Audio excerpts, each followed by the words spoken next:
Hello, welcome. Next, we will begin the preliminary ergonomic evaluation of working hours and workload concentration. It is important to clarify that when we refer to concentration at work, we mean the duration and distribution of the workday itself, not the psychosocial or cognitive aspects, which will be addressed in another module. The evaluation structure follows the kinebot PEA, Preliminary Ergonomic Assessment form, with each item treated as a question. This form, available in PDF in the Kinebot Academy, can be printed and used to collect data directly at the workstation.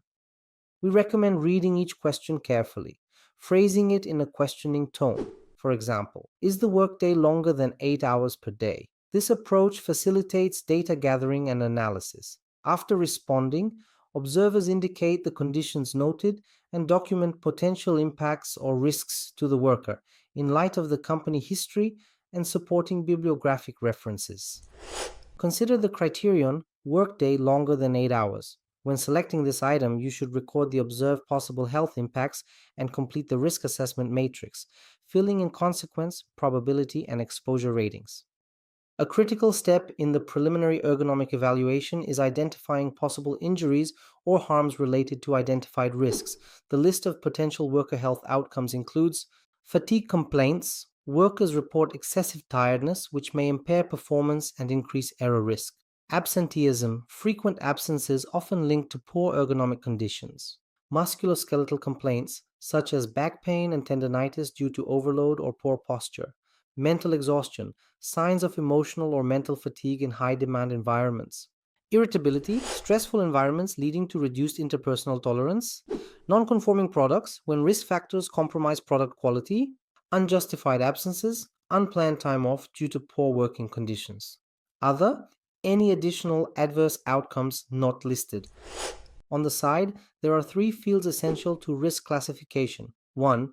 Consequence assesses the potential impact on the worker's health performance or business process, from superficial harm to catastrophic outcomes.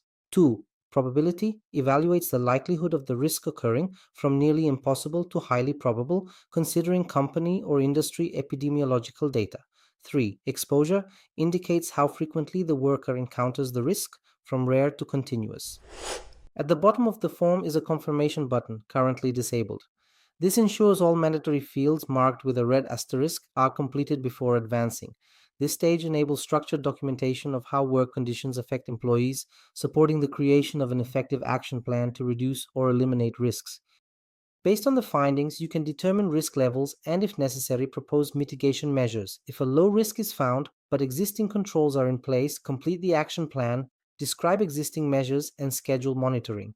For moderate or high risk findings, developing cause focused preventive actions is crucial. The goal is always risking elimination. However, when not immediately viable, controls or compensatory measures, such as adding breaks during the day, should be implemented. These actions are recorded in the action plan, specifying responsible parties and deadlines as discussed in the action planning lesson. Even if risk elimination isn't possible immediately, control and mitigation actions must be implemented to reduce harm. The procedure for assessing any risk follows this principle.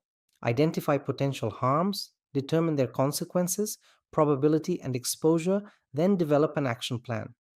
Each evaluation question follows this pattern. For example, long work days often cause fatigue. If they are frequent or prolonged, interventions to prevent or compensate for work overload are essential. Additionally, continuous task execution exceeding 2 hours can be harmful. To mitigate, implement task rotation and posture changes to interrupt continuous loading cycles. Another key concern is inadequate rest intervals. Without proper breaks, fatigue and stress rise significantly. Implementing sufficient breaks is essential to eliminate rest-related risks. Moreover, production systems with consecutive intensive workdays require evaluating interday rest. Insufficient rest between days can impair performance and health. Finally, workload distribution among employees needs evaluation. If tasks are unevenly distributed, this can imbalance the workload and pose health risks. Ensuring at least 11 hours of rest between shifts is essential for workers' physical and mental recovery.